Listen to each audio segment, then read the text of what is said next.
November 30ನೇ ತಾರೀಕು ಬರೋ ಭಾನುವಾರ ನಮ್ಮ ಆಸ್ಪತ್ರೆಯ ಉದ್ಘಾಟನೆ ಇದೆ. ನಮ್ಮ ಆಸ್ಪತ್ರೆಯಲ್ಲಿ 24 ಗಂಟೆ ದಿನದಲ್ಲಿ ವಾರದಲ್ಲಿ 7 ದಿನ ನಾವು ಎಮರ್ಜೆನ್ಸಿ ಸರ್ವಿಸಸ್ನ ಕೊಡ್ತಾ ಇದ್ದೀವಿ. ಹೃದ್ರೋಗಕ್ಕೆ ಸಂಬಂಧಪಟ್ಟಂತಹ ಹೃದಯಾಘಾತ ಇರ್ಬೋದು, ಹಾರ್ಟ್ ಫೇಲ್ಯೂರ್ ಇರ್ಬೋದು ಅಥವಾ ಮತ್ತೊಂದು ಇರ್ಬೋದು, ಪ್ರತಿಯೊಂದು ಸಮಸ್ಯೆಗಳಿಗೆ 24/7 ಸರ್ವಿಸಸ್ನ ನಮ್ಮ ಆಸ್ಪತ್ರೆಯಲ್ಲಿ ನಾವು ಕೊಡುವಂತಹ ಒಂದು ವ್ಯವಸ್ಥೆಯನ್ನು ಮಾಡಿಕೊಂಡಿದ್ದೇವೆ. ತಾವುಗಳೆಲ್ಲ ಇನಾಗ್ರೇಷನ್ಗೆ ಬಂದು ನಮಗೆ ಹರಿಸಬೇಕಾಗಿ ನಮ್ಮ ವಿನಂತಿ.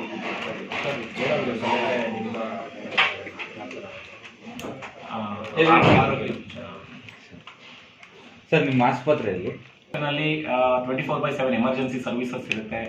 ICU ಮತ್ತು ಕರೋನರಿ ಕೇರ್ ಯೂನಿಟ್ ಇರುತ್ತೆ. ಮತ್ತು ಸುಸಜ್ಜಿತವಾದಂತಹ ಅಡ್ವಾನ್ಸ್ಡ್ ಕ್ಯಾಥ್ಲ್ಯಾಬ್ನ ಇನ್ಸ್ಟಾಲ್ ಮಾಡಿದ್ದೀವಿ. ಆಪರೇಷನ್ ಥಿಯೇಟರ್ ಇರ್ತದೆ, ಪ್ಲಸ್ ವಾರ್ಡ್ ಸರ್ವಿಸಸ್ಸು ಮತ್ತಷ್ಟು ಇರ್ತದೆ. ಸೊ ಇದು ಮಲ್ಟಿ ಸ್ಪೆಷಾಲಿಟಿ ಹಾಸ್ಪಿಟಲ್ ಆದ್ರೂ ಸಹಿತ ಮೆಜಾರಿಟಿ ಹೃದ್ರೋಗಕ್ಕೆ ಸಂಬಂಧಪಟ್ಟಂತಹ ಚಿಕಿತ್ಸೆಯನ್ನು ನಾವಿಲ್ಲಿ ಒದಗಿಸ್ತೀವಿ.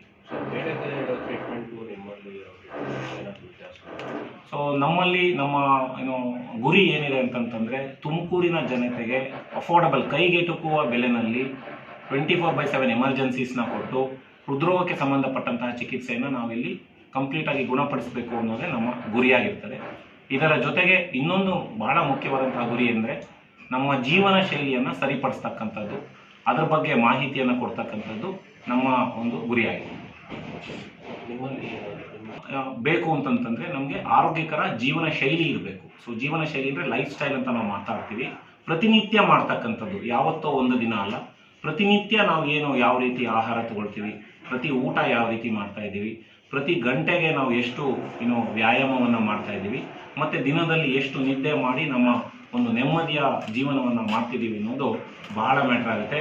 ಹೇಳೋದಕ್ಕೆ ಇದು ಭಾಳ ಸಿಂಪಲ್ ವರ್ಡ್ಸ್ ಇರ್ಬೋದು, but on the long run ತುಂಬ ಮ್ಯಾಟ್ರ್ ಆಗುತ್ತೆ. ಇದು ಪ್ರತಿನಿತ್ಯ ನೀವು ಗಮನ ಹರಿಸಬೇಕಾದಂಥ ವಿಷಯ ಏನು ಅಂದರೆ ಜೀವನ ಶೈಲಿ ಸರಿ ಮಾಡ್ಕೊಂಡು. ಒಂದು ಆಘಾತಕಾರಿ ವಿಷಯ ಏನು ಅಂತಂತಂದರೆ, ಲಾಸ್ಟ್ ಡಿಕೇಡ್ನಲ್ಲಿ ಮಿಡ್ಲ್ ಏಜ್ಡ್ ಪೀಪಲ್ ಅಂತ ನಾವೇನು ಕರಿತೀವಿ, ಅವರಲ್ಲಿ ಹೃದಯಾಘಾತ ಆಗ್ತಕ್ಕಂತಹ ಸಮಸ್ಯೆಗಳು ಹೆಚ್ಚಾಗಿದೆ ಅನ್ನೋದು ನಮಗೆ ಸ್ಟ್ಯಾಟಿಸ್ಟಿಕ್ಸಲ್ಲಿ ಗೊತ್ತಾಗಿದೆ.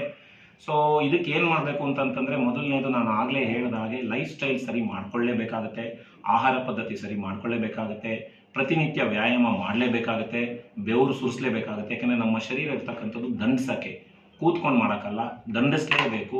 ಆದರೆ ಕೆಲಸ ಅವ್ರದ್ದು ಏನಿರ್ತದೆ ಅದು ಮಾಡಲೇಬೇಕಾಗತ್ತೆ. ಬಟ್ ದೇಹ ದಂಡಿಸೋದ್ರ ಕಡೆ ಗಮನ ಹರಿಸಿ, ಮತ್ತು ನಿದ್ದೆ, ಸೊ ಸ್ಟ್ರೆಸ್ ಲೆವೆಲ್ ಕಮ್ಮಿ ಮಾಡ್ಕೊಂಡು ನಿದ್ದೆನೂ ಕೂಡ ಸರಿ ಮಾಡಿ. ಕೋವಿಡ್ ವ್ಯಾಕ್ಸಿನೇಷನ್ ಬಗ್ಗೆ ತುಂಬ